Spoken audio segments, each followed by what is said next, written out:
Olá, mais uma vez eu estou aqui gravando este programa Fé, Vida e Saber, e logo mais eu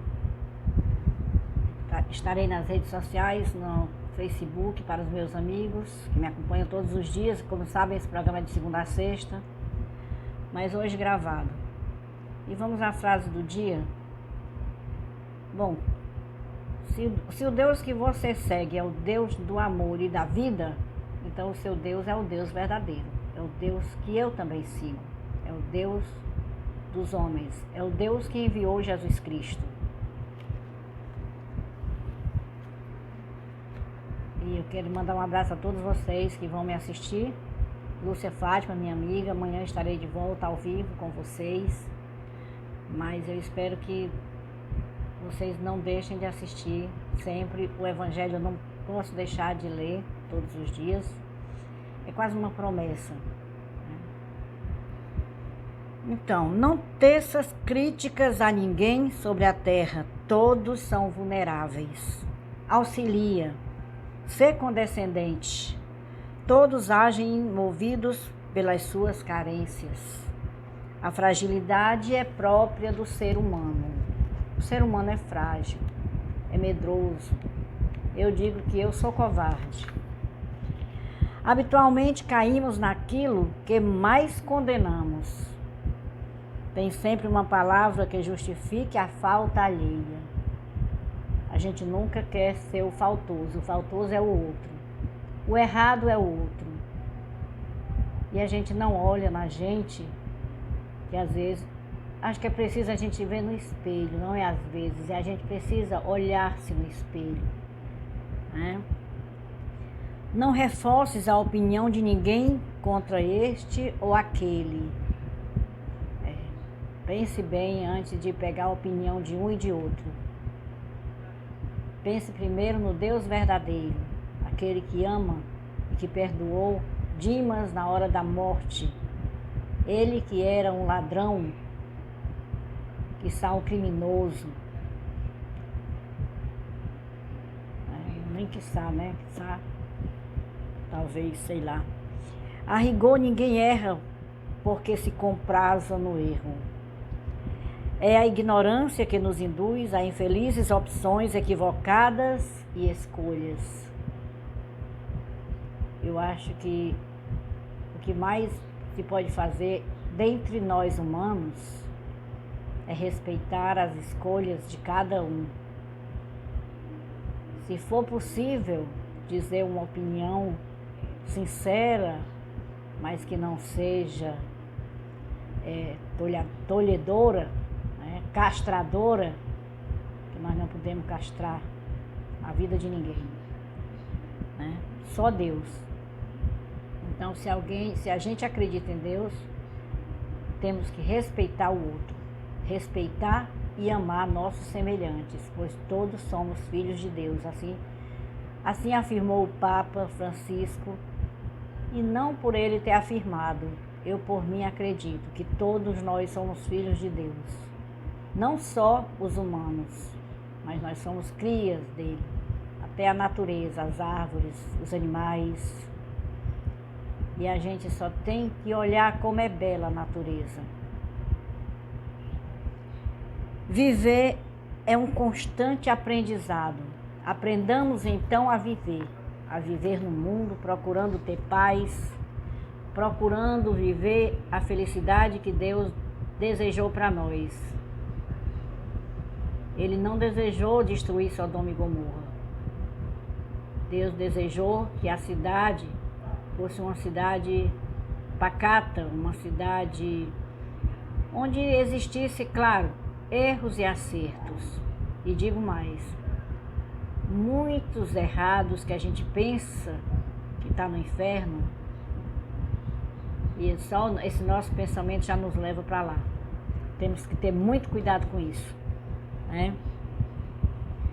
E esse nosso versículo de hoje, vamos ver o que ele nos traz para acrescentar aqui o nosso momento de oração, né? Hoje é terça-feira, dia 29, véspera de São Pedro, né? Porque o Cordeiro que está no meio, diante do trono, os apresentará e os conduzirá às fontes das águas da vida. E Deus lhes enxugará dos olhos toda lágrima. Ó, é uma resposta aqui, viu? Não é porque pergunta não, é uma resposta. Diz assim: porque o Cordeiro que está no meio, diante do trono, os apacentará e os conduzirá às fontes das águas da vida, e Deus lhes enxugará dos olhos toda lágrima.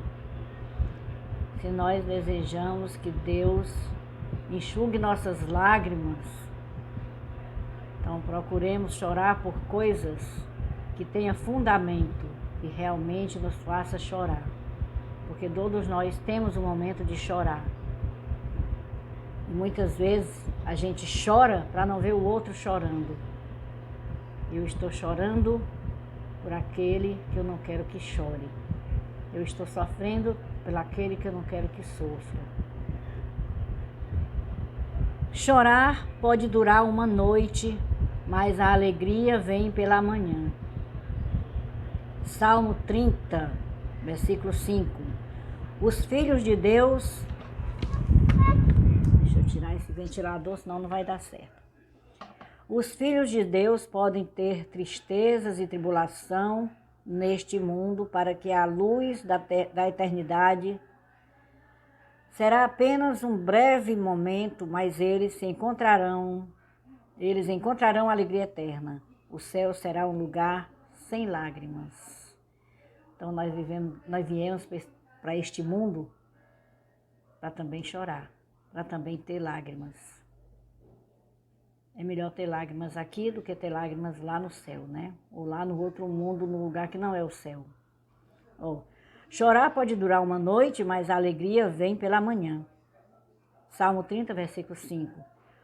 Os filhos de Deus podem ter tristeza e tribulação neste mundo, para que a luz da eternidade seja apagada em breve.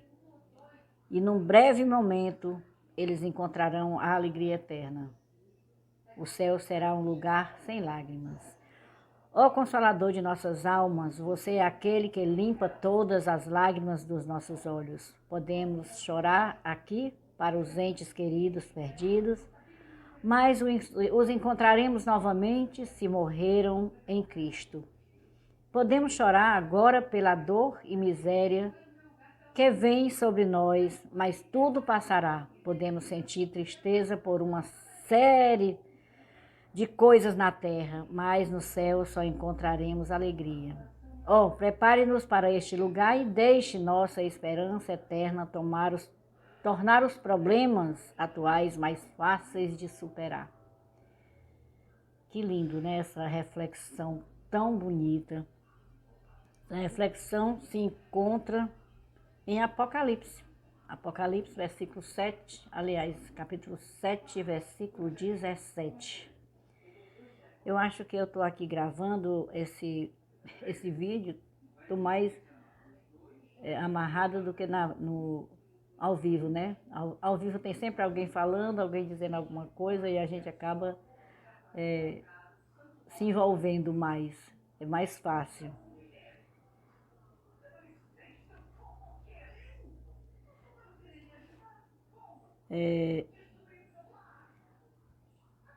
Nós vamos sempre lembrar aqui fala das pessoas que morreram, né? Que a gente chora pelas pessoas que morreram. E nós não podemos deixar de lembrar e homenagear aquelas pessoas que se foram pela Covid-19. Nós estamos aqui nessa batalha, tomando vacina, se precavendo, fazendo o que a saúde nos manda, né? O que os técnicos da saúde nos mandam, a medicina. Mas nós sabemos quantas pessoas foram mesmo assim se cuidando. Porque por um descuido qualquer, nós poderemos ser apanhados por essa doença terrível. Então vamos rezar por todas elas, vamos pedir aqui por elas. E a gente pode fazer só um segundo, fechar os olhos e pensar naquelas pessoas que estão na UTI, que nós temos conhecimento.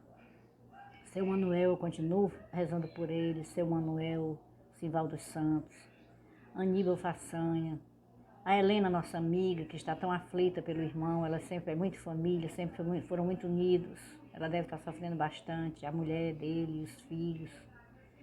Então rezemos por todas essas pessoas, pelas mães de crianças especiais, que elas amem seus filhos especiais, porque os filhos especiais vêm para a gente como uma missão e a gente tem que abraçar, porque pode ter certeza que Deus nos deu por algum motivo, na esperança que sejamos pessoas melhores, e não foi por uma punição, mas para que nós possamos receber a nossa cruz como filhos de Deus, né? E vamos também pedir por todos aqueles que estão convalescendo, saindo dos hospitais, em casas, preparando para a vida, novamente, que eles tenham vida. Olha, então é muito importante que nós pensemos na nossa vida aqui na Terra, para que possamos ter uma vida de glória no céu, né? E hoje, 29, hoje nós temos aniversariantes. Nós temos aniversariante Gessé Moura, parabéns Gessé. Meu sogro, se fosse vivo, hoje estaria aniversariando. Ele era do dia de São Pedro. E nós temos também a Carla Magalhães, Tassiana Mota, Karina Santos. Meus parabéns a todos vocês. Que Deus os abençoe. Livre dessa Covid-19, livre de todos os males e possam levar a vida de vocês em frente com a bênção de Deus. Que vocês tenham sucesso em tudo que fizerem. Muito importante que nós pensemos que tudo que nós podemos fazer aqui na Terra é o quê?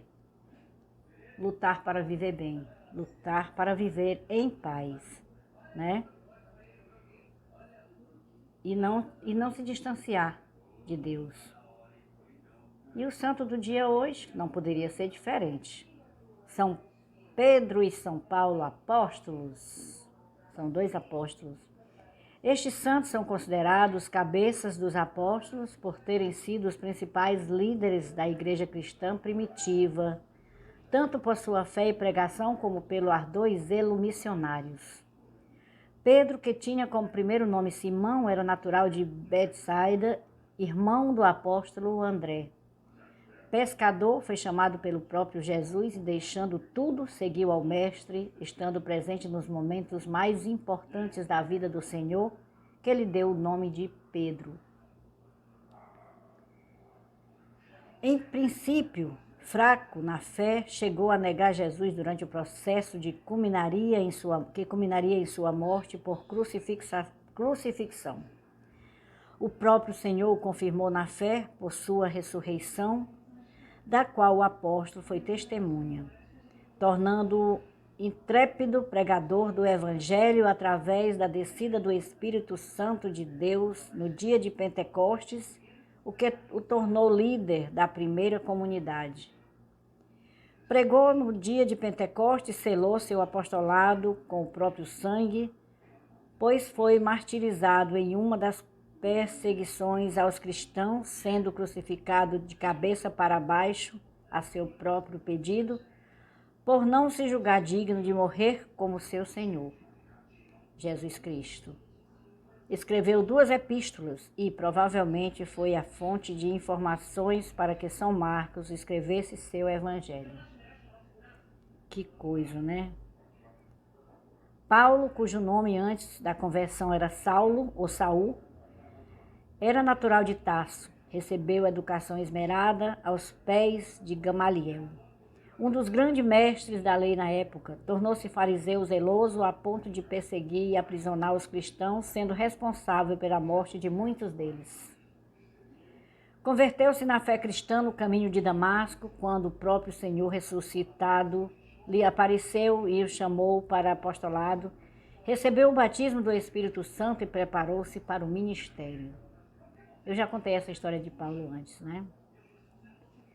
Tornou-se um grande missionário e doutrinador, fundando muitas comunidades de perseguidor passou a perseguido, sofreu muito pela fé e foi coroado com o martírio, sofrendo morte por decapitação. Escreveu 3 epístolas e ficou conhecido como o apóstolo dos gentios. Esse aqui era um pecador, um grande pecador. Tornou-se o quê? Um santo. E quem somos nós que achamos que somos santos porque não pecamos? Ou não podemos querer que alguém peque? Alguém está no caminho errado? Quem somos nós para saber disso? Nós não somos nada, nós não somos ninguém. Principalmente se pensarmos desta maneira. E seremos grandes se formos humildes, se formos proclamador da paz,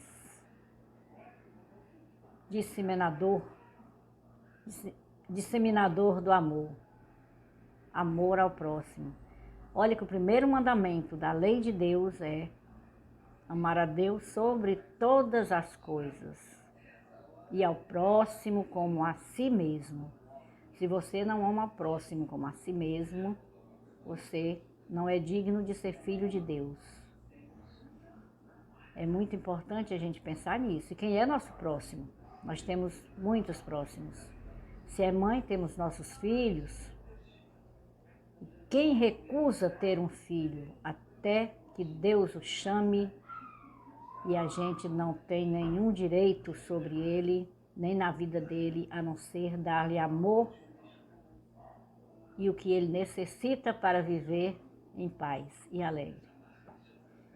Vamos pensar muito bem nisso. E o evangelho de hoje, ele fala justamente da nossa fragilidade. É o evangelho de Mateus, capítulo 8, versículo de 23 a 27. Nós continuamos na 13ª semana do tempo comum. Naquele tempo, Jesus entrou na barca e seus discípulos o acompanharam. E eis que houve uma grande tempestade no mar, de modo que a barca estava sendo coberta pelas ondas. Jesus, porém, dormia. Os discípulos aproximaram-se e o acordaram, dizendo: Senhor, salva-nos, pois estamos perecendo. Jesus respondeu: Por que tendes tanto medo, homens fracos na fé? Então, levantando-se, ameaçou os ventos e o mar, e fez-se uma grande calmaria. Os homens ficaram admirados e diziam: Quem é este homem que até os ventos e o mar lhe obedecem? Palavra da salvação, glória a vós, Senhor. Jesus, era Jesus, né? Era o Jesus da calma.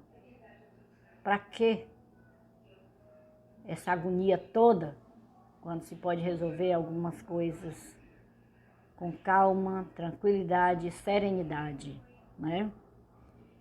Bom, Jesus estava na barca acompanhando seus discípulos. E é claro que numa tempestade eu tenho medo, muita gente tem medo. E é recorrer a quem? Só a Jesus, né? Mas Jesus dormia porque ele tinha confiança, ele tinha fé, né? Então, Jesus naquele momento, no momento em que dormia e foi acordado, ele percebeu que eles tinham uma fé pequena, né? Onde está Deus no meio de tudo que estamos vivendo e passando?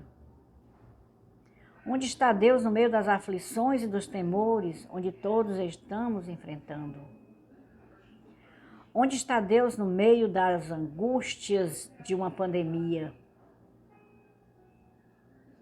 Onde está Deus no meio das confusões sentimentais, em que a nossa mente e os nossos sentimentos estão todos confusos, as ondas agitadas estão tomando conta de nós? E Deus? Será que Deus está dormindo? Não, Deus está naquilo que Ele é. Deus é sereno e calmo. Deus é serenidade no sentimento mais absoluto e pleno do que é ser sereno. Mas onde as coisas se agitam, aí Deus não está. Deus está nas coisas serenas, calmas. Onde o temor e o pavor geram terror, não é ali que Deus está. Naquele momento, Deus não está. Deus está quando você, com fé, diz: isso pode ser resolvido. Isto Deus proverá. Isto Deus vai resolver, porque Deus é calmo e é sereno. E é com o tempo, e Deus saberá o tempo de isso se resolver. Serenidade é ter responsabilidade com os próprios afetos e sentimentos para ter luz. Como não se apavorar nos momentos de aflição? É tão difícil, né?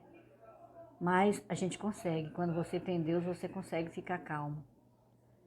Olha, como eu contei já a história das épocas que eu fui assaltada, e não fui só uma vez. Uma vez com meu marido, outra vez sozinha. Eu tive que conversar com o rapaz que estava ali me roubando, tentando me tirar dinheiro que eu não tinha, com uma faca no meu pescoço, e eu pensando: meu Deus, ele vai me matar. E eu tinha pavor a sangue. Tenho ainda, mas não tanto. E eu só fazia dizer: meu filho, eu chamava ele de meu filho. Meu filho, não saí daquele banco. Você está confundindo. Eu estou indo pegar meu filho, que é especial. E eu sempre tratando ele assim, o sinal abriu e eu dei R$2 que tinha lá perto do câmbio do carro, e ele foi embora e disse tchau. É preciso vencer os ventos agitadores que perturbam a alma e o coração. Estamos ficando doentes. Estamos numa geração que descobriu todos os alcances da ciência, da modernidade, das descobertas científicas e tecnológicas, mas o coração adoece porque se torna agitado, cada vez mais ansioso, e os nossos sentimentos e afetos estão adoecendo. Aquilo que a ciência não pode nos dar, aquilo que as tecnologias não podem fazer por nós, e só Deus que nos dá serenidade e paz. Serenidade não quer dizer falta de responsabilidade e de cuidado. Serenidade não significa que devemos levar a vida de qualquer jeito e Deus vai cuidar de nós. Serenidade é ter responsabilidade, cuidar do que é preciso cuidar, mas eu não cuido de nada na vida movido pelo medo e pelo desespero. De nada adianta se desesperar. Tenho sempre dito isso aqui. Venho sempre dizendo para os meus filhos: não adianta se apavorar, é ter calma, ninguém resolve nada com essa agitação. Vamos agir em Deus, e Deus não quer que nós resolvamos as coisas com essa agitação. Serenidade é ter responsabilidade com os próprios afetos e sentimentos para ter luz, para lidar com as contrariedades da vida de cada dia. A vida é feita disso, de altos e baixos, de pedras no nosso caminho para tropeçarmos. E por que a gente não quer ter uma pedra para tropeçar? Quando vê um ali já se desespera e quer acabar com aquilo ali, acha que quer acabar com as pedras do mundo, porque se acha acima de tudo, pensando que é o próprio Deus. Eu resolvo isso aqui, quebra a pedra e acabou. Nunca mais ela vai pegar no meu pé. Aquela se foi, mas outras virão. É bom pensar nisso. Nós temos muito o que fazer aqui neste mundo. E uma dessas coisas é olhar nossas missões. Nós recebemos missões. Nossos filhos são missões. É dada por Deus. São todas dadas por Deus. Né? Se nós nos propomos a criar um filho, temos que criar como filho. E ele é nosso. ou de coração ou de sangue. Ele é nossa responsabilidade. Nós não podemos jogar no lixo. Nós não podemos jogar ao vento. Nós temos aqui cuidar. Cuidar e dizer, Senhor, dá-me força para eu cuidar. Com certeza Deus vai dar essa força. E a gente encontra maior força como? Rezando ou orando, mesma coisa. Então, boa noite a todos vocês que vão nos assistir, Lúcia Fátima, Fernanda Cláudia, Marivalda, Natália Félix, Meriane Teles, Dona Maria da Graça, Juscelino, todas as pessoas que sempre estão comigo, Beto Aquino, Josélia, Shirley, todos aqueles que eu não estou com o nome aqui, mas que estão na minha cabeça, né? Helena, e um abraço para todo mundo, Tamboatata, Jussuoca, Paizinha, Valdiza está sempre aqui, Toinha Ferrer, na última live você falou e eu não vi. Mas muito bom, participem das lives junto comigo,